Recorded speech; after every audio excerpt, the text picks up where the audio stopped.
And a 5, a 6, a 5, 6, 7, 8.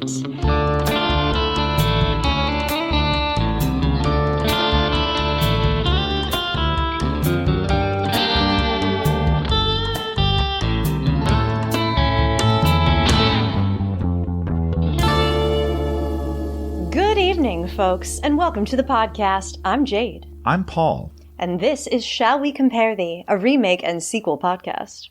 This is where we review and analyze movies and decide if they hold up to their modernized and reimagined counterparts. Indeed, and only one can survive, and we are here to make that call. So, Paul, tell the folks what we're talking about today. Today, we're talking about two movies about dolls. We're talking about the 2018 holiday classic Life Size 2, A Christmas Eve. With a little bit of Life Size 1 as well, from 2000. Yes, which you'll have to narrate to me because that movie has fallen off the face of the earth. Yes. And sadly, we're going to compare that to a little indie movie.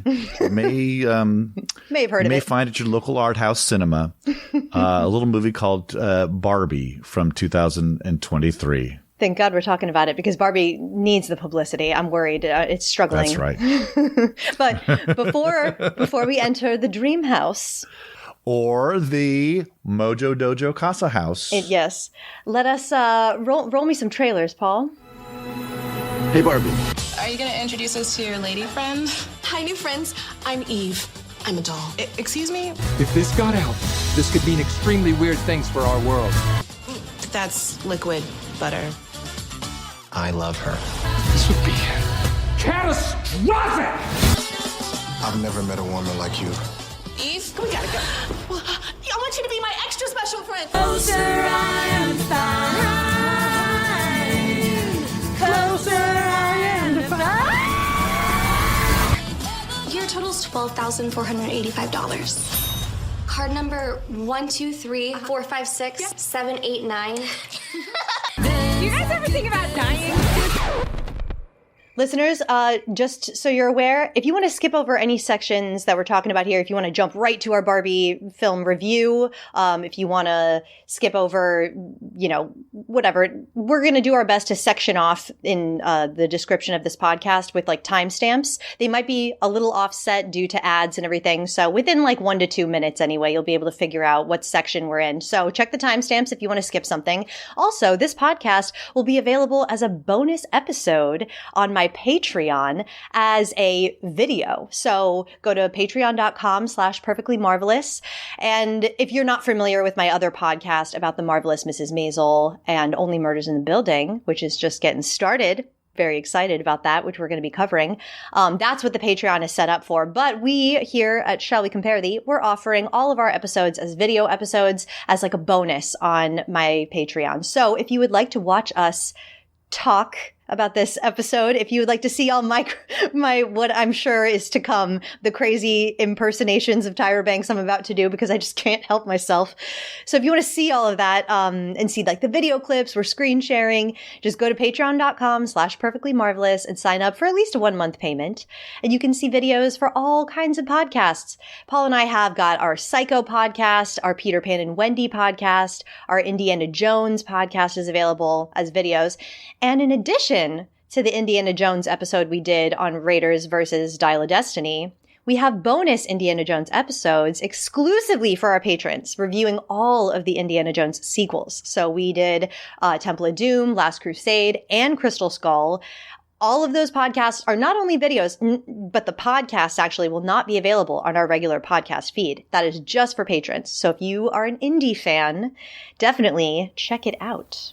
Get on that Patreon. Don't be stingy with your love. Just get on there and do it. I think it's fun to watch us talk about, like, it's more fun to watch someone who's as animated as I am anyway. I feel like it just like podcasting holds me back a little because I want to convey things. That I can't do it with my voice. I have to use my whole body. I really get into it. I was going to say, it's probably fun to watch you do this. It's probably less fun. It's like, who's that old boring guy sitting in front of the brick wall? Paul's got some awesome. He's got some awesome faces. Let's start talking about dolls coming to life Is that kind of what's happening in these movies? Kind of what's happening.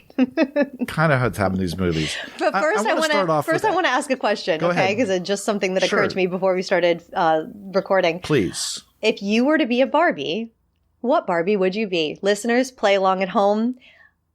I know the answer for myself. I would be Flower Child Barbie.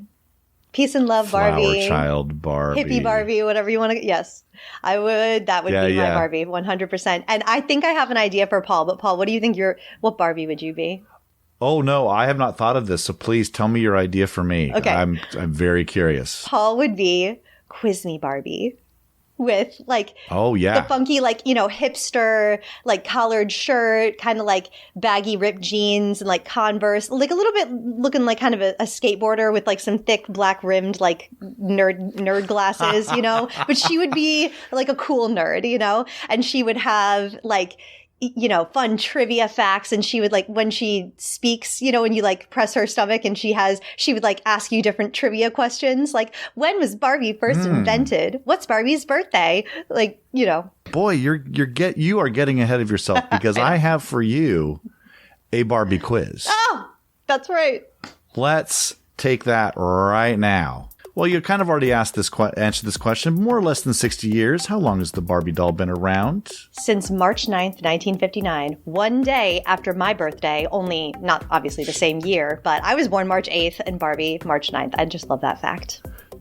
So, more or less than 60 years. How long has the Barbie doll been around? Well, I just answered. I'm making you do math. You got to give me more. Oh, I'm what is 1959? More than 60 years, right? Yeah, more than 60 years. Didn't she just have her 70? Yeah, you got it. 64 64 years. I was thinking, Barbie didn't she have her 74th anniversary? No, it was 64th. Okay. Let's get to the next question. It's a multiple choice. When Barbie and Ken went on a break in 2004, what doll was introduced as Barbie's new boyfriend? Was it Blaine, the Australian surfer, Jake, the football quarterback, or Troy, the weightlifter? None of these guys made an appearance in the movie, which I was kind of disappointed. But what do you think? Vote with your heart, I always say. If you don't know the answer, vote with your heart. Oh, you are now I've never been hosted by Paul Quizman before, and you're really he does it, he does it all the time. I do this for a living, guys. Yeah, this is great. I'm just really getting the full quiz show, right now. Yeah. Anyway, I'm going to go with Blaine, the Australian surfer. That's just what my gut is telling me. You are 100% right. And there he is. Oh, Blaine. There's Blaine. The name Blaine is... It's perfect. Ugh. I don't know why. That is such it reminds me of Pretty in Pink. I think one of the character Andrew McCarthy plays is named Blaine. That's such an 80s name. All right, here's your third question. Another multiple choice. The 80s Western Barbie could do what physical action that no other Barbie doll could do? Was it A, bend forward, B, grow taller, or C, wink? 1980s Western Barbie. I'm going to guess bend forward because she probably came with a horse, and that would have been helpful riding a horse, the forward bending ability. Yeah. I'm going to say. No, this Barbie could wink. And there we go. There's the winking Barbie. That is so creepy. Imagine all the Barbies. So what did her eyelids move or something? So the one eyelid moved. The problem with the Barbie was that the eyelid would get stuck. I had a doll as a child that was, your stereotypical creepy porcelain doll, and both of her eyelids came down like shutters, Yeah, and I remember those. The older she got, the more her eyelids were like she needed an oil can or something. That's how it is in real life, darling. That's how it is. Number 4, in 1999, a man married a Barbie doll. Why? Was it A, a socio-political protest? Wait. Was it B, he believed his wife's spirit was inside it? Or was it C, as punishment for losing his fantasy football league? First of all, I am just baffled that this... I need details. A man married a Barbie doll. Legitimately, who officiated this? I need to know more. Why did this happen? In 1999... my gut is telling me he believed his wife's spirit was inside it. Maybe that's just because I want that one to be true. It's always like I tell people during my quizzes, if you don't know the answer to multiple choice, vote with your heart. He believed his wife's spirit was inside it. I was right. Another multiple choice. Which is the best-selling Barbie doll of all time according to Mattel? Is it A, the Malibu Barbie, B, Totally Hair Barbie, or C, Superstar Barbie? 100% Totally Hair Barbie has to be the answer. That is absolutely right. And there is Totally Hair Barbie. Complete. Looks like she comes with a crimping iron. I had Totally Hair Barbie, but I had the hula skirt, like Hawaiian version. And mine was, I think she was Teresa. I always liked Teresa because she looked like me. She had like a little darker skin and dark brown or black hair. And so I had that. And she had a grass like hula skirt, and her hair was like streaked orange and yellow, I think. Mm-hmm. I can't remember if it was like also pink. I think that you could streak it. That was like a feature. You had like a little, with water, it would change color or something. I remember Totally Hair Barbie very well. That was the main Barbie that we had in my house, was like the longest hair Barbie was always the one I would want. I want to know, Paul, as a guy, as a man, what... And you are like one of the things I really love about you is that you're not like a super macho guy, but you're a man. You're a man's man. You're a ladies' man. I've heard that. You love the ladies, as do I. We've talked about this, I think, every episode, how we just have like the same taste in women, and it's not physical. It's like, it's all about, sexy comes from inside for Paul and I. We agree on this. Yeah. But as a guy, who has such respect and appreciation for women, what was the significance of dolls in your life? You had sisters, I think. So my oldest sister had a Barbie, and she had other dolls too. She was kind of more into horses. She was more like on Ken's trip, on like the horse trip in this movie. But she did have a Barbie, and she had one of the dream houses, one of the versions of the dream houses. And then I had Steve Austin's $6 Million Man doll. And by the way, if you're listening to this and you're angry that I called it a doll and not an action figure, it's a doll. It's a doll. I also had and my brother had a G.I. Joe doll. And they were kind of in a throuple, they were kind of hanging out together. I can't remember if she had a Ken. There may have been a Ken wandering around, but we didn't, like Will Ferrell says in the movie, we didn't care too much about Ken. But, G.I. Joe was cool because it had the Kung Fu grip. It had the little button in the back that you could press, and then it would grab things.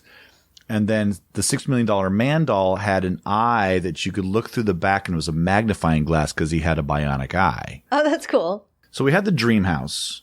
And then we also had one of those Fisher-Price barns where the doors open and go, mrrr. Yes, we had that. Absolutely. And then even though we weren't really a Star Wars kind of family, we had the Death Star for some reason. It was like weird toys that we would get. Mm-hmm. So we had this little weird cul-de-sac that we would build with the barn and the dream house. And at the end of the cul-de-sac was the Death Star.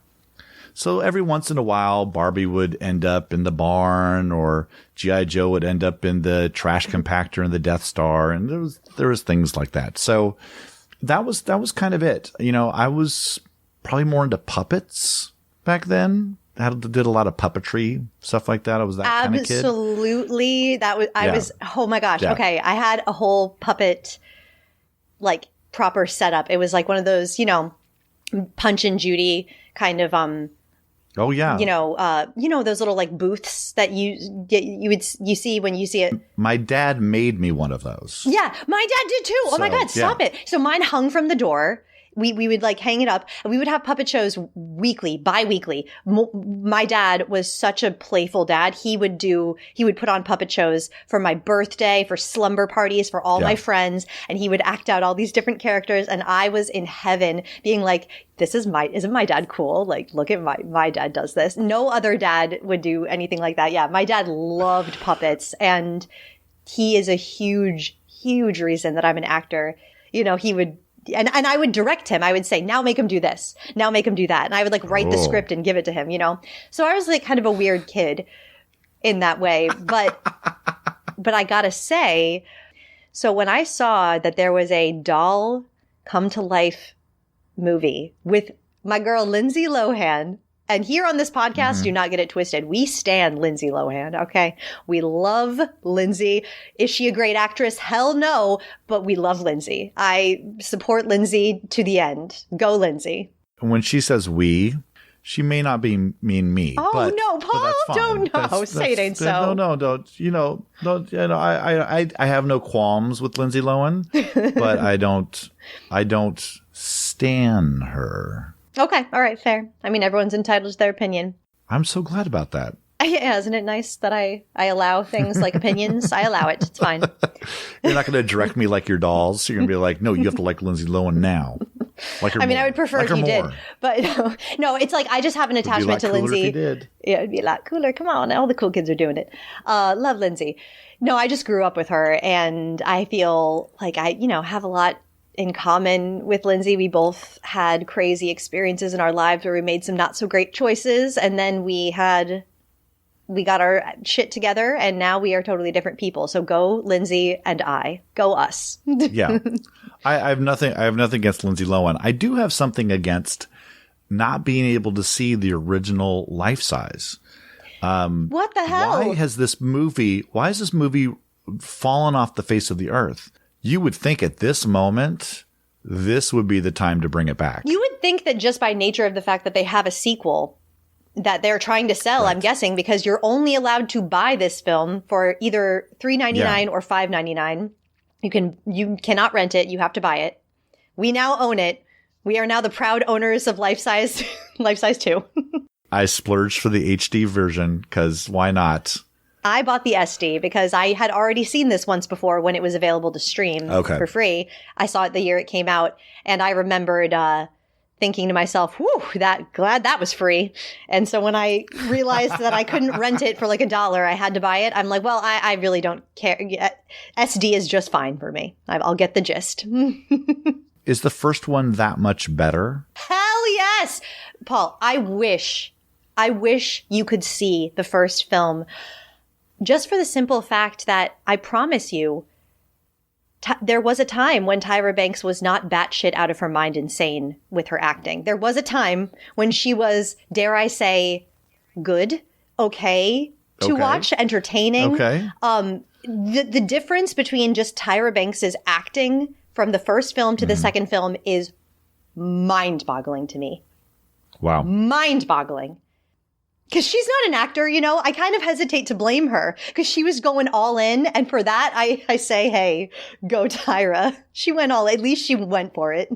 Sometimes you watch a movie with somebody who's not a trained actor, like a model or an athlete or, a persona, a celebrity, but they're not trained as an actor. And you watch them in these movies or TV shows or whatever, and it reminds you, acting's hard. Acting's fucking hard.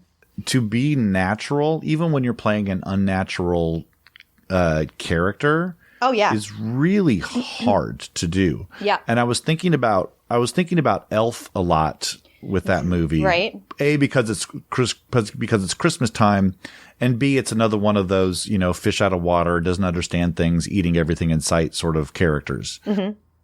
Enchanted is another example, which I recently watched because good. I kind of needed something to like put on in the background one day. And I was like, I'm going to throw on Enchanted because then at least I can have that in the back of my mind for a possible, comparison. It's roughly in the same vein, It's very hard to do. And it's hard to do it to make it look effortless and interesting at the same time. But there is a thing that Tyra does in the second one where I just really need her to stop trying so hard. She is trying hard. And it looks like I'm as an actor myself, there's like an expression that we always use, like I can see your work. I can see your acting. I can feel your acting you're acting at me. It's like when Ken was like, I'll play the guitar at you. I loved that. Yeah. Oh my God. So Tyra, what she is doing is she is schmacting at me really hard. Yeah. With a lot of intensity. Very sweaty acting. And it never stops. And I think the sweatiness is probably because they filmed this winter Christmas themed film in the summertime. So there is like a sheen, a glisteny, everyone's glisteny in this film. Every Christmas movie is shot in August. I mean, that is just how it works. Every Christmas, it's everything like, is shot in summer. Yeah, that's how you got to do it. Yeah. Every Halloween movie is shot in March. It's just how it is. It's like they put the ice cubes in their mouths so you don't see their breathing. And then, you know, they have to like, you see all these people in parkas going, brrr, and it's like July 5th. Yeah. So exactly. that's just how these things work. I have to say, I watched Life Size 2, A Christmas Eve. Mm-hmm. And I enjoyed it. You enjoyed it. I had a fine time. I'm not going to rush out and watch it again. I mean, I own it, so I guess I can. But it was fine for a freeform ABC Family type movie. It was okay. It was, you know, I mean, we could talk about specifics if we want to, but it was doing its right. little thing. It was just its little try hard movie, and it was doing its little thing. The lead actress sold it for me. She was fun to watch. I thought she was perfectly good. Her name is Francia Riza. Mm-hmm. She is a friend of Selena Gomez's. We're going to get some Only Murders in the Building connections. Yes. She actually donated a kidney to Selena Gomez. She did. To help with the lupus. And, but she was so watchable. Agreed. You know, and I think that the supporting cast was incredibly watchable as well. The little girl, Allison Fernandez, who plays Lex, Hank Chen as Brendan Butler, the gay best friend. The butler. He was a delight. He kind of stole the show for me. Every time he was on screen, I laughed. Who else? Shanika Knowles. Yeah, the Knowles that's not Beyonce's sister. Right, yes. She plays Talia. Rico Ball plays the hot, hunky Chef Hyde Owens. And and Yvonne Valdez played Eleanor Martin, Francia Risa's mother. Yeah, this cast was perfectly fine. It's cringy in the most enjoyable way that I like to cringe. You know, like my secondhand embarrassment for Tyra is like, God damn, I love you, Tyra. Thank you for giving me this satisfying secondhand embarrassment. Is how I felt. Like I was not mad at it, like I kind of was the first time I watched it. I saw it with new eyes. So I watch almost everything with headphones in, Bluetooth headphones, especially something like that where I'm wandering around, I'm doing other things, I'm making dinner or whatever. And there were moments that it was all Tyra and nobody else, and I had to take the headphones out. The strident vocal quality? Yeah, it just couldn't. That's what I'm saying was very different from the first film. Very different. Can I ask you one question? Is she that tall? Yeah, she's really, really freaking tall. Okay, because there was moments where it seemed like it was Gandalf and the Hobbit. No, she's like ridiculously tall. Where I thought there was like some sort of forced perspective going on, or they hired every actor under 5'3" to play against her. Okay, she's that tall. Okay, she's like 5'11" or something. She's freakishly tall, yeah. I really enjoyed it. And, you know, for a 2018 TV movie on Freeform, aka ABC Family, where a bunch of kids are going to be watching this. I mean, you have openly gay characters. They're talking about sexting the gay character's boyfriend, and that's not a big deal. When Eve becomes big, she ends up in the bed with Grace, and that's a callback to the original. Okay, but she's like, but I'm sure Lindsay Lohan wasn't like, did we hook up? Right. No, yeah. Because Lindsay Lohan was like 8. But she was like, you know, did we hook up last night? Or did you sleep here? And it's like, yeah. And it's like, it's not a big deal. It's just kind of there. Yeah. I loved that about this, that you just kind of like, you just bring in that stuff and you just lay it out in front and say, this is fine. And that's wonderful. And I gotta say, the way that they included the bisexual, just very smoothly put that in there as like, they didn't make a big thing out of Francia Risa's character being bisexual. But I gotta say, if I had been watching that film when I was a child, you know, I was a lesbian I knew from a very young age I had a very strong preference for women. I had no interest in boys, and it took me like a long time to get out of the I just remember like as a little child like sitting on my bed saying out loud, repeating it over and over, I'm not gay, I'm not gay, I'm not gay, I'm not gay. And like when you have to do that on like a weekly basis, like have a sit down like and repeat it out loud to yourself, I am not gay. It's like, you so gay. So I just didn't know what to do with all these like feelings. And like I said, when I saw Life Size, I was I'm a little bit younger than Lindsay Lohan, so just was looking up to her as like, I want to be Lindsay Lohan, but man, I want to there's something about Tyra Banks that I just want to touch and hold and hug. And it's not just because I want to like play with her as a doll. Like, no, I wanted to play with Tyra. Like I wanted to, all my Barbies were like always naked, by the way. I was just fascinated, you know. This film does a great job of playing to its audience who remembered growing up with the original, and also being a great film for young kids to just come to and watch, you know, and get a lot of enjoyment out of. Two totally different audiences can get so much out of it. So if I had been a little kid watching this Life Size 2, that would have really been cool for me. And it would have been, I don't know, it just the feeling of like, oh, I'm not crazy. I'm not a bad person because I feel like I like women, you know. Sadly, you know, there was that struggle.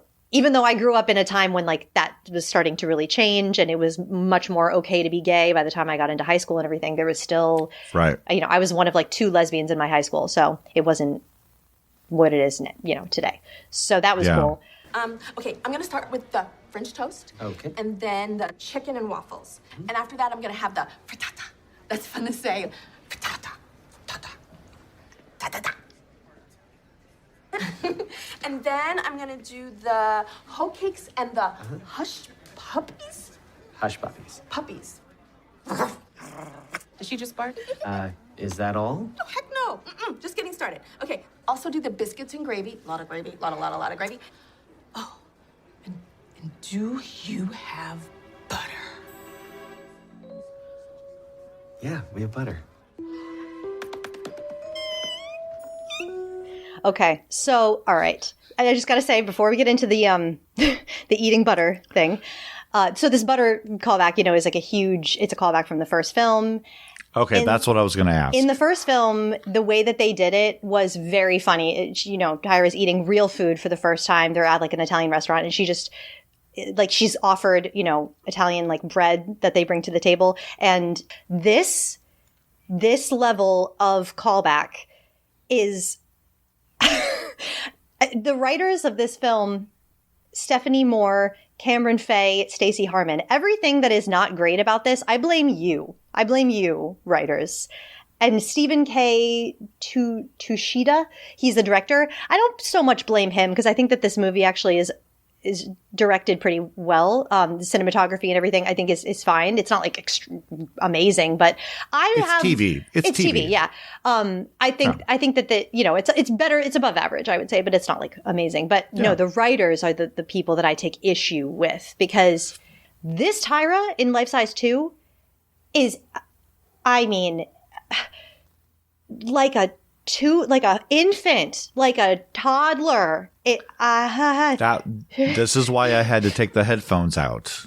You know, and look, I don't have a reference point to the first one, so I can only talk about the second one. But there was just too many points, and maybe it's directing, maybe it's the script, but Tyra's an executive producer. There you go. Tyra thinks this is funny. That's what I was going to say, is that Tyra thinks this is really funny. This is my best impersonation of Tyra's face when she orders the butter. She says, "Do you have butter?" Cut just for a second. I like what you're doing, but I need to see more. I need to see bigger. I need to see more. You really no. Stop, everybody. Everybody, can we have stop for a second? Stop the hammering, please. Thank you. I want you to, you don't just love butter. You love butter. Mm-hmm. You know what I'm saying? Mm-hmm. You know, you love butter like you love judging people on that show that you judge people on, which I can't remember the name of. You love butter like you love cutting off a girl's 5 feet of hair who's had long hair her whole life. You get me. You're getting what I'm saying. All right. That's how much I love butter. Start hammering again. Let's hear this. Yes. And just the eating of the butter.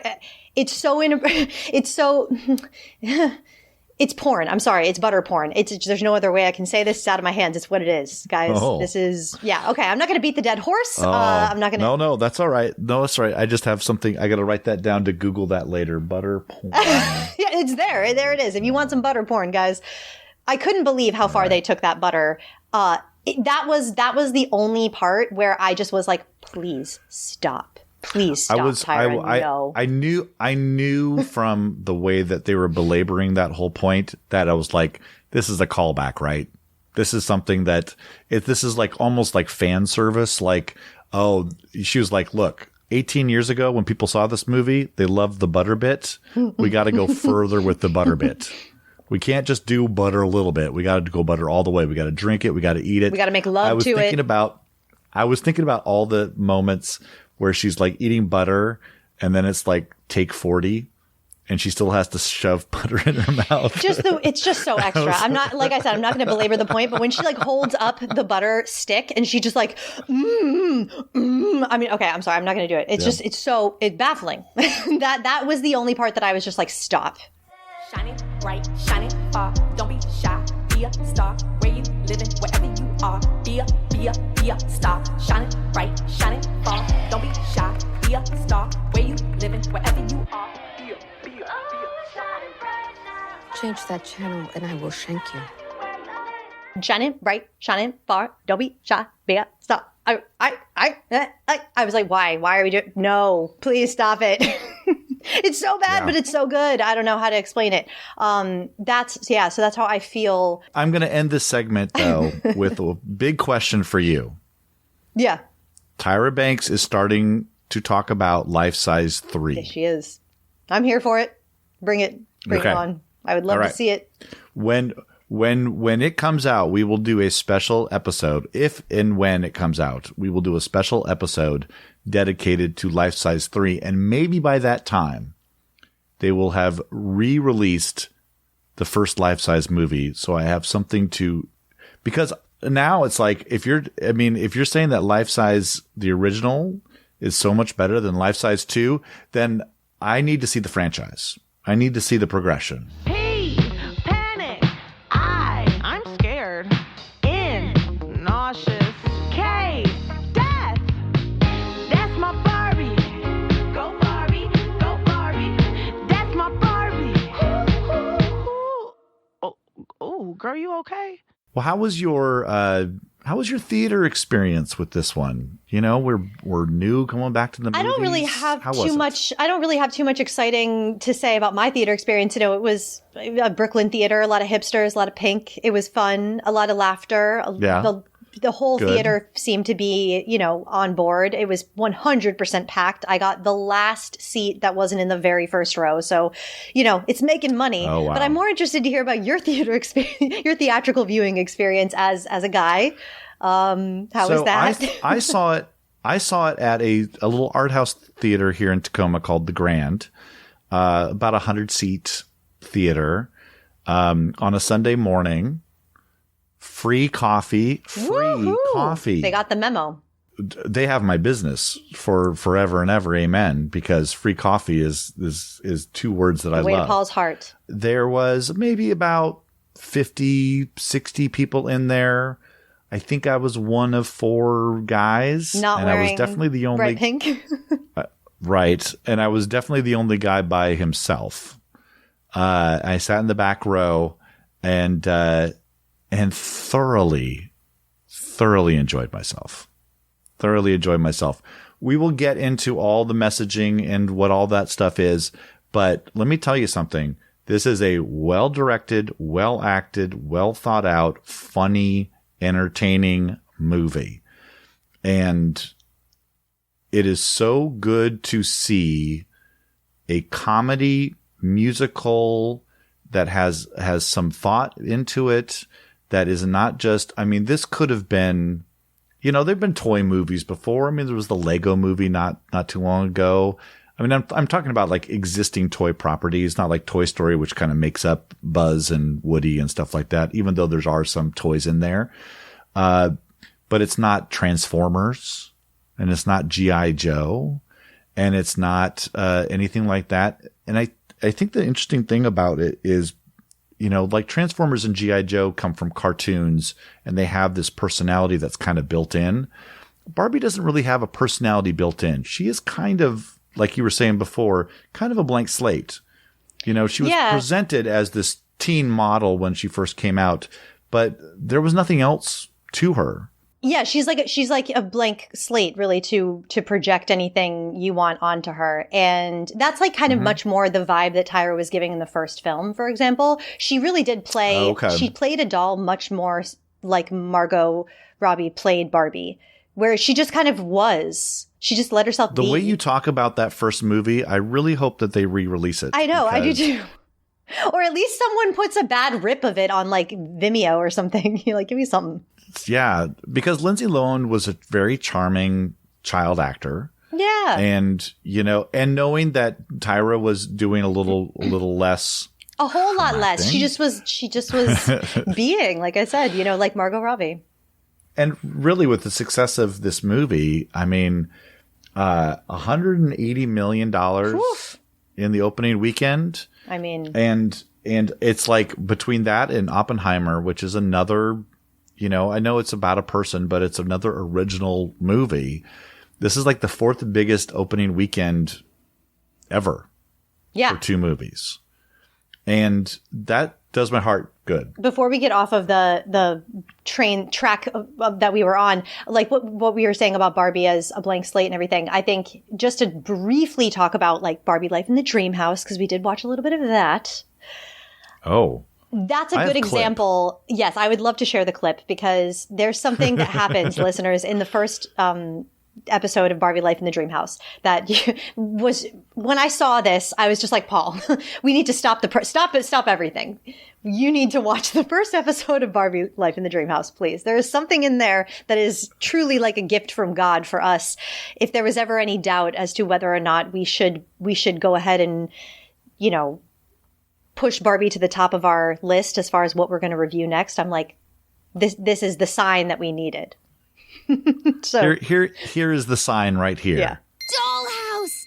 Actually, it's a scale model of the dream house. Look at those teeny tiny wall sconces. This'll show us where the CPU room is. Whoa. Oh, there it is, right there.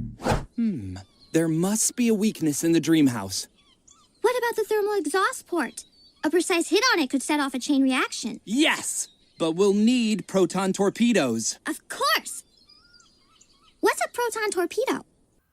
Okay, so they not only work in a Raiders reference, but a Star Wars reference at the same time. But after that, Barbie does, like the Indiana Jones taking the golden head, and she switches it for something of equal weight, like the sandbag switch. And then when everything starts to go, awry, and Barbie and her friends have to run, this gigantic Barbie head with no hair, just like a creepy ass Barbie head starts to roll down. I mean, I just could not believe they did an Indiana Jones Raiders of the Lost Ark reference in the first episode of Barbie Life in the Dream House. I'm like, Paul, how did they know that we were here and what our last episode was on? So yes, shameless plug, listen to our last episode on Indiana Jones.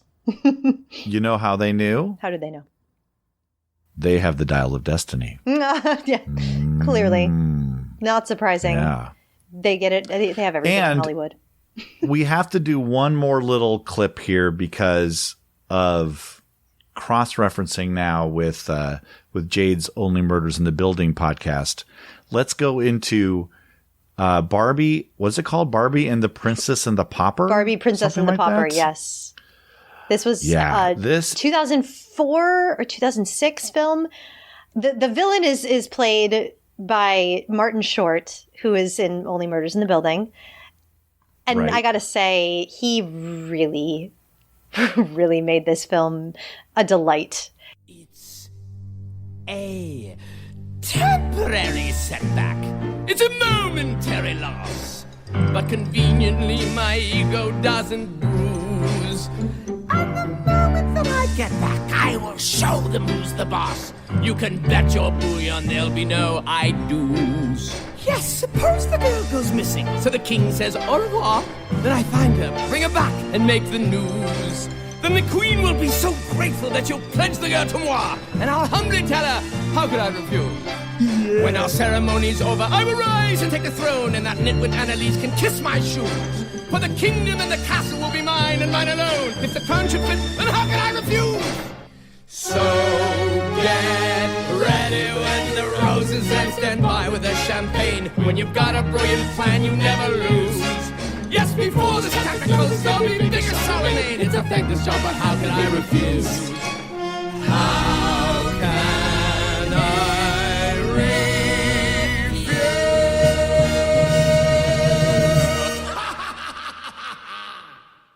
Let me just say this about that. So delightful. Somebody else in this world is a Cyril Richard fan.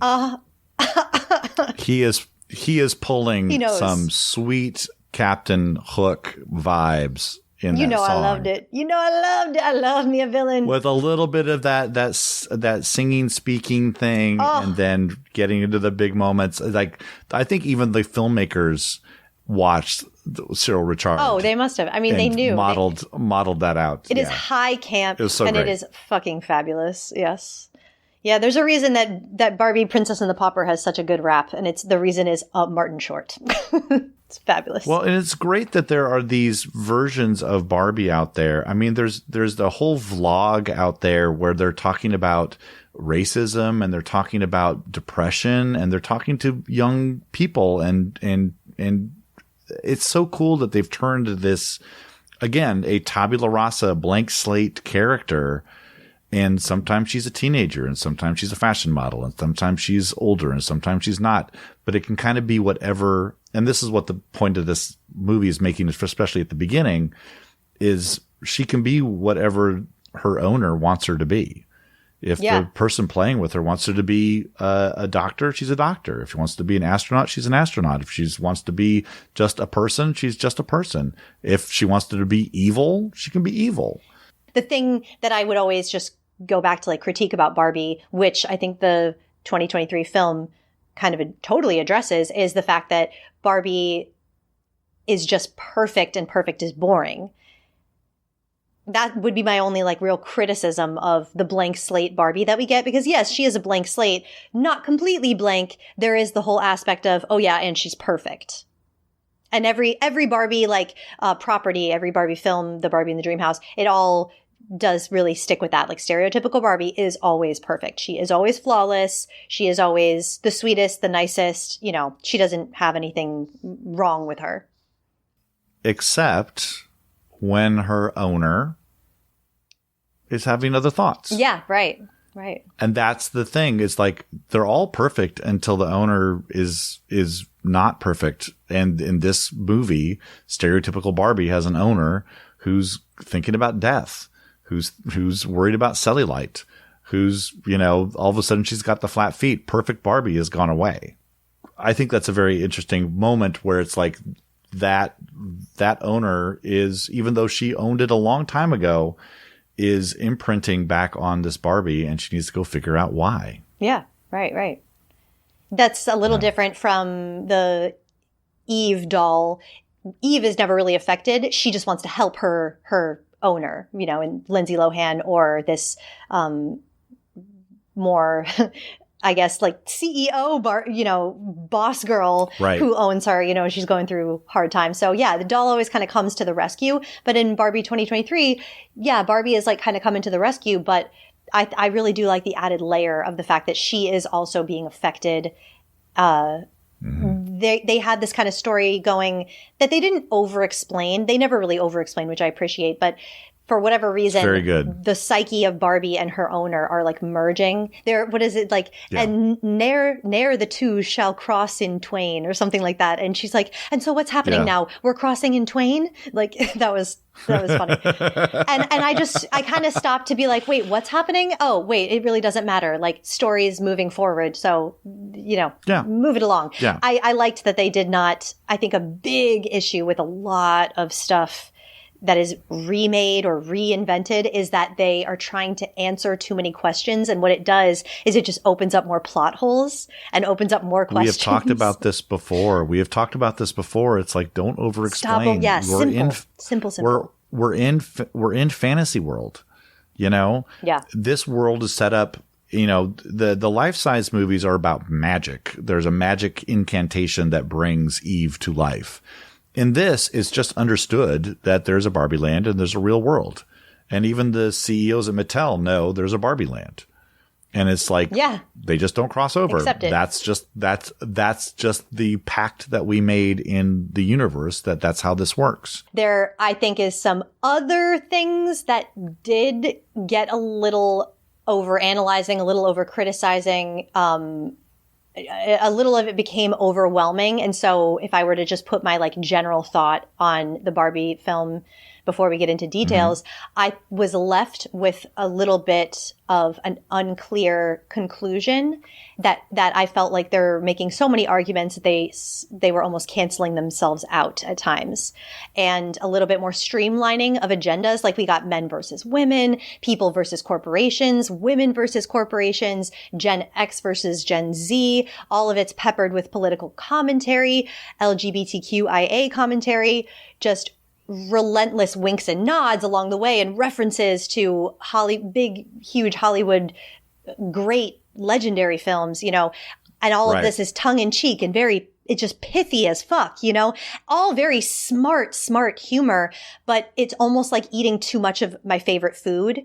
It's like I got a little overloaded and like a little backed up. And at the end, I was kind of unable to remember specifics and I was left with more of a general feeling.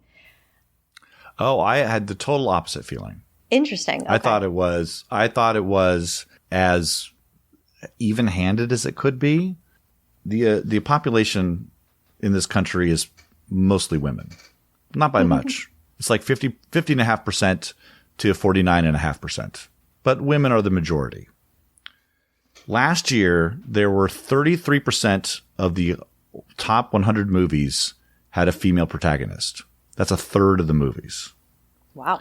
37% of the movies in the top 100 movies of last year had speaking roles for women. That's only 4% more, which means that if you weren't the protagonist, you probably didn't get a line. Most movies are men. Yeah, right. The movie that opened with it, Oppenheimer, has 2 women parts. Right. That's it. If a movie wants to be a little lopsided towards women, good. Oh, yeah. Good. No, and I didn't have any problem with that. Absolutely. It's like I didn't disagree with anything that this film is saying. I just think it's saying so many things. Like I said, so many arguments stacking on top of each other. Yeah. It just, that's my biggest, I wish that it was a little more simple in its messaging, But I'm very glad that it didn't come to any sort of neat conclusions. I think if it had, I think it would have weakened the movie. It's like you should go home after this movie, after laughing and having a good time and thinking about stuff. Yeah, like the more I think about it, the more it brings up questions for me and the more unsatisfied I feel. But almost that's the point, is to make you think, is to question, what do you really believe? Where do you really stand? And I think that that's very bold, very unconventional. One of my favorite singers of all time is Elvis Costello. Mm-hmm. And when early on in his career, he signed with Columbia Records, a big label.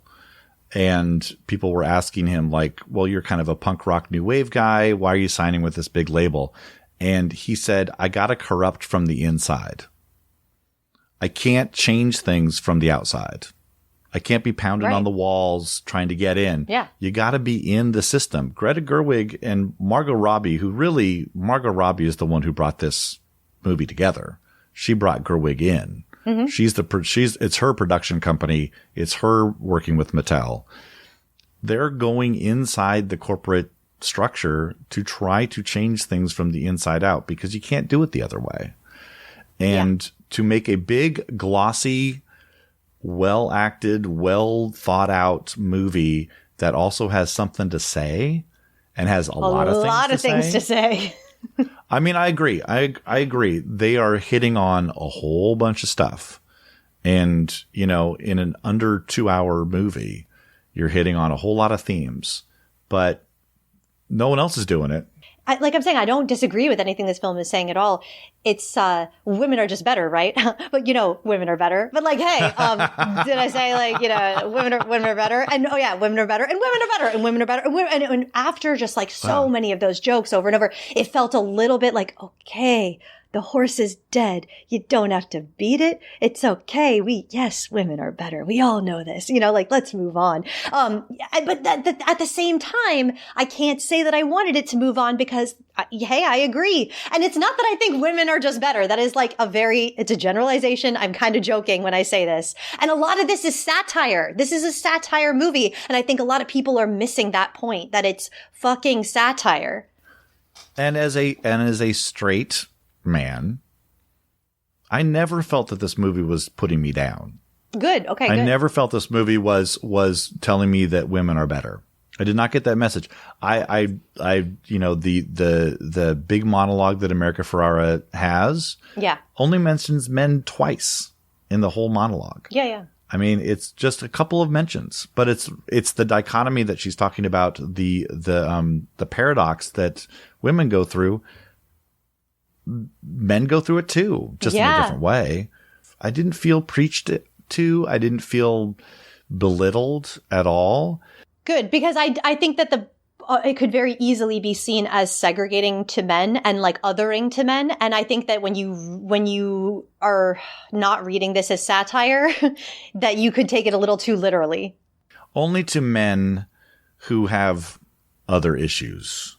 Right. Will it be that? Or only to men who are going to this movie like this. Yeah, right. Wanting to hate it, yeah. Which a lot of them are. You know, arms folded with a stern look on their face going, I am not going to like this. I heard on a radio show that I'm not going to like this. I heard it from my favorite pundit that I'm not going to like this, that this movie hates men. Oh, yes. Because it doesn't hate men at all. No, I don't think it does either. The more I think about it. It spends so much time to allow Ken to try to find his way and gives him the space to do it. And, you know, he makes missteps. You know, he brings the patriarchy back to Barbie land. And it's hilarious because all he knows is the trappings of it. All he knows is the performative part of it. He doesn't know anything else but horses and mink coats and, you know, saloon doors and mini fridges. And he like doesn't a child, know like he thinks of things as a little boy would think of being a man, you know, and that's how Barbie is too. Barbie and Ken are children. It's a metaphor. It's a metaphor, people. Exactly. Ken finally gets accessories. Yeah. Ken never gets accessories. Barbie gets all the accessories. She gets the purse and the car and the thing like that. Ken's finally got accessories. He's got the mini fridge. He's got the beer. He's got all the flat screen TVs. And I don't know why it stood out to me, and it really made me laugh, was like he had a mini foosball table on top of a big foosball table. I thought that was really funny for some reason. So many of the visual gags in this movie, it makes me want to go see it again just because I missed a lot of it. I missed so many, you know, I picked up on a lot of the use of Matchbox 20's Push and listening to Ryan Gosling do his Rob Thomas impression. It was. I mean, I'm ready just to give him an Oscar just for that. I am very sorry to say I've been like sleeping on Ryan Gosling, and I recently watched the film that you suggested, The Nice Guys, The Good Guys. What's it? Oh, so good. So good. Y'all, if you haven't seen The Nice Guys, what a so funny. Fucking delight. Paul, the way you sold it to me, I was like, oh, I probably won't like this very much. Oh my God. It's like exactly my kind of film. It's like got a little bit of that mystery. Yeah. Oh my God. What a delight. It's got that sexy 70s clothing and vibe to it. And Ryan Gosling is pitch perfect in that movie. But with as a total fuck up. He's so great. Who's Ryan Gosling with Russell Crowe, their chemistry off the frickin' charts, and I never would have thought it. Like, this duo needs to continue. Okay, Ryan Gosling needs to only do comedy. I would watch Nice Guys 2. 100%. I'm not a big sequel. When something's perfect like that, I don't want it to see another one, but I would take a peek at Nice Guys 2. The commitment level that comes from this man, he is so brave as an actor to really, really go there and make himself look ugly and make himself look pathetic and silly and just really laugh at himself. I mean, he goes far. Just great. As an actor myself, I really, really admire him. I just want to see everything that he's been a part of. And for me, when he's doing his dramatic thing, I don't think it hits as hard. I think he always kind of comes off a little flat in his dramatic stuff. I would be interested to go back and revisit it now that I kind of am seeing him with different eyes. But I don't know. I just really think that this comedy thing is where he's finding his niche. You know what it reminded me of is a little bit of, I don't know if you've ever seen A Fish Called Wanda with Kevin Kline. Oh, yes. Very. Kevin Kline is playing an idiot. So earnestly. And Ryan Gosling's playing an empty-headed doll. That scene where he's like, wants to stay the night and she says like, what will we do? And he's like, I don't really know. Yeah. I mean, just the line reading on that was just. And the way that after he got rejected, he was just like, I gotta go. I can't stay. It was just, he's so subtle, but so campy at the same time. I don't know. It's really nuanced. It's really brilliant. I seriously highly commend Ryan Gosling. Very nearly stealing the show from Margot Robbie. But before we get into because I do want to talk about all the things that I loved about it, I don't want to end on anything negative. So let me just get some, it's like weird. It's just so strange. I don't have any problems with this film. Like I'm saying, I think it's just too many things. And that is working against it for me. It's like I want to love everything, but I can't deny the feeling that I had at the end of watching it, which was I felt a little unsatisfied, more than a little unsatisfied. I'm going to be honest. And if you were to ask me, is this a good film? I'd be crazy to say it wasn't a good. Yes, this is this is what good filmmaking looks like. More of this, please. This really harkened back to big budget, classic Hollywood amazingness, a la Hitchcock and practical. Oh my God. Stuff. Yeah. It was so fun to see practical sets. Yeah. It just reminds me of those big MGM, big budget, like Busby Berkeley, Marvin Leroy, Cukor, epic. I was really taken. Talking my language. This Ken story, something that confused me, and maybe you can help me make sense of this, because I think it's good. This film is meant to spark conversation, so I'm really excited to have a conversation with a man about it. So he learns about the patriarchy in our world through books, and I think that spoke a lot to me. He was going around holding this armful of books, and that's because he can't actually apply patriarchy anymore. It has to be hidden.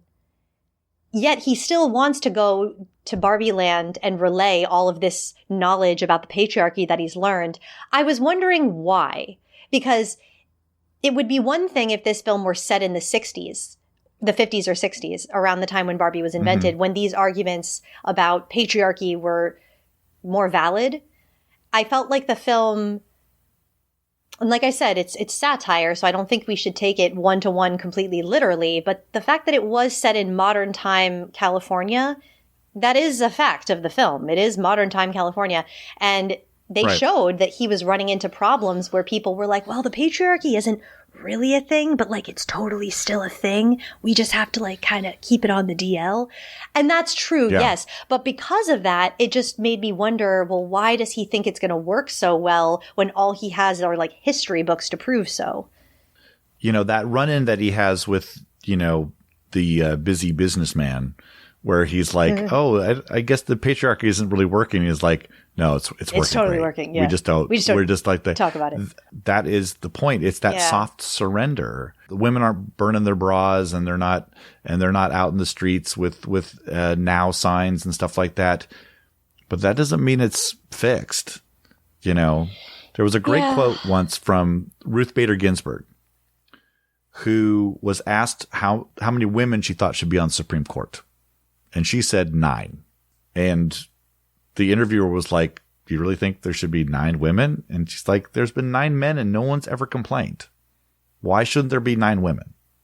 What was interesting about this transition that happens with his going back to Barbie Land, what was funny about that transition is that we don't see how yes, okay. that transformation happens. How does he brainwash the Barbies? But I don't need that much information. I don't either. I think it's maybe, vague for a reason.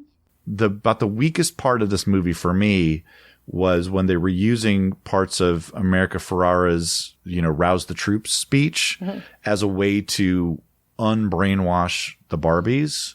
That was kind of like the fire getting Indiana Jones out of the Temple of Doom trance. It was like, okay, all right, we're going to do it that way. That's fine. Fire, just fire. It works. It magic antidotes. Just go with it. One of the biggest things that I did not like was that the feminists had to inform the Barbies.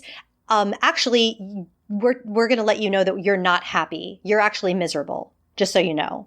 You didn't know this, but we're telling you, this subservience to men is not happiness. This is bad. I'm going to disagree with you. Okay. She's not talking about the Barbies. She's talking about her. She's talking about women.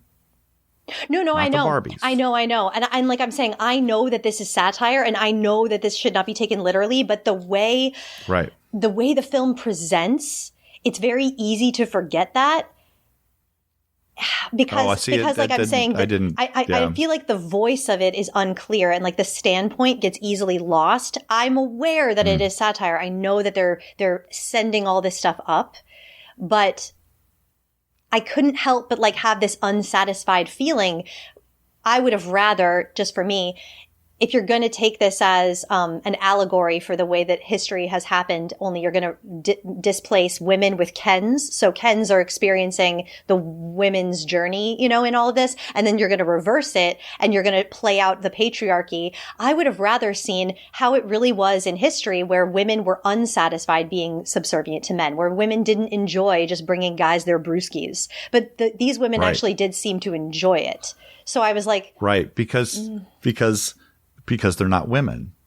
They're Barbies. Yes, and that's it. And that's what I always have to come back to and remember. And I think that that's the argument. Everyone who's complaining about this film and saying that it's man-hating, that's what you're forgetting. You're forgetting that these are dolls. Yeah, they're dolls. They're using And they're using pastiche elements and they're using Barbie dolls to speak to a larger point about society. And that I just think that the storytelling got a little lost. It's too easy to forget it.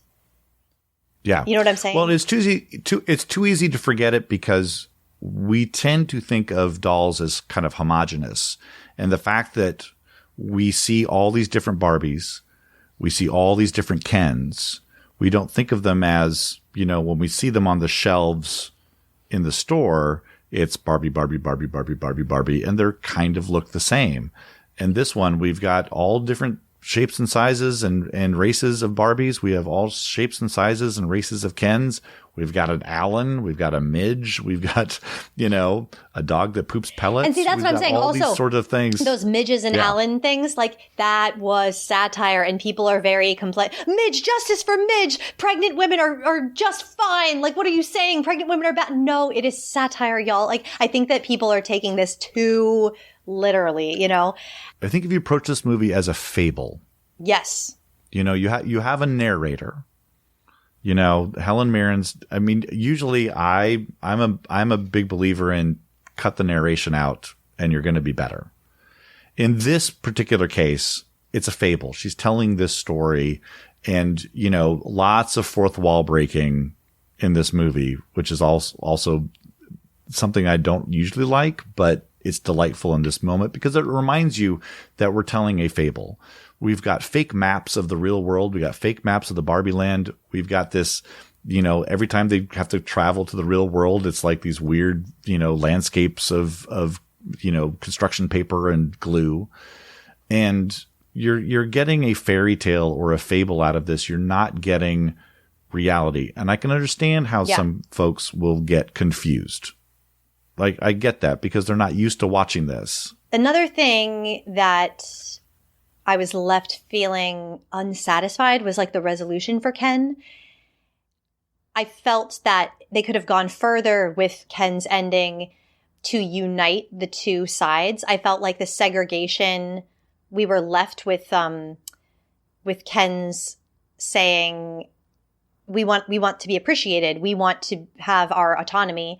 And they said, okay, yes, fine, you can, but you got to work your way up. Like, you can't just be on the Supreme Court. You got to start at the lower courts. And yes, that is how it went for women. Like, we are doing the same courtesy to Ken's as women, the courtesy was given to women in the real world, But, and so I get that. I get that it's only being truthful to reality, But as a film, just to leave it there with one pep talk to Ken, it just did feel a little, unsatisfying, I guess. Yeah, I can see that. Although, the best line, one of the best lines ever written was to just pan over and see Ken wearing that sweatshirt. I am Kenuff. I'm Kenuff. I mean, that was a writer's golden moment. I just want to know who got the accolades, who got the office party that week thrown for them, because whoever came up with guys, writers, everyone, stop the press. I am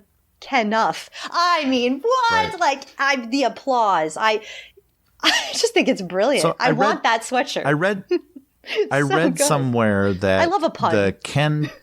The Ken song, the Just Ken song, that somebody wrote it as a joke, and then Ryan Gosling was like, I think we need to do this. I hope that's true. Because it's an important moment in the movie, plus it's a hilarious moment in the movie, and we get a Ken dance dream ballet. Yes. Yes, we do. And that's what I want to really, I do want to, a lot of that. Want to talk about that more in my favorite things. So just a couple more things that I want to talk through. And like I'm saying, okay, these are not make it or break it things for me, but like I said, could have gone farther. No, I get it. I get it. What we're doing here, everybody, is we're taking apart something that we enjoyed. Yeah. And I think that these are the conversations that it is wanting to spark. And the fact that I'm unsatisfied with an ending. I love an ambiguous ending. I love not having everything spelled out for me. I don't ever want to have all the answers spoon-fed. I hate that. Of course. It is the worst. Yeah. That is the most unsatisfying, to feel like a movie is thinking for me. Like, fuck off. I can think for myself. Thank you. Because then you don't get these conversations that we're having now. Right. The days when you would go to the movie and you go to some art house movie and then you go to the coffee shop next door and you'd sit there with your friends and you'd kind of pour over. What did you think about this moment and this moment and this moment? And what you take from it is a reflection of how much you got going on upstairs, buddy. Like, are the lights on and nobody's home, or are the lights on and a lot of activities happening? When you watch a film that is deceptively simple, it forces you to kind of call into question, how smart are you? But the fact that this film is sparking, like you said, community, people are showing up wearing pink, people are standing up at the end of America Ferrera's speech and applauding, and other people are booing. Yeah. What a great time to be alive and time to go to the movie theater is when we can have these kinds of epic battles over a piece of media, a piece of art. I mean, that's great. Whether you like it or you hate it, it's getting you to feel some kind of way. And that's to be commended. Yeah. Bravo. Well, and all those, I was thinking about this when I was watching Life Size 2, because there's a lot of pundits out there that are, they throw the word woke out there like a stick of dynamite to blow up conversations. Eve. At the end of Life Size 2, she's wearing a woke t-shirt. There's somebody on the stage wearing a woke t-shirt. The lyrics of the song are "Woke is woke, love is love," and I didn't hear anybody complaining. I did not hear anybody going, "We got to stop that Life Size 2." Those people Those people are only doing it for Barbie, which, by the way, never uses that word in the movie. But they're doing it because it's successful. And they know that they can get an audience if they say that it's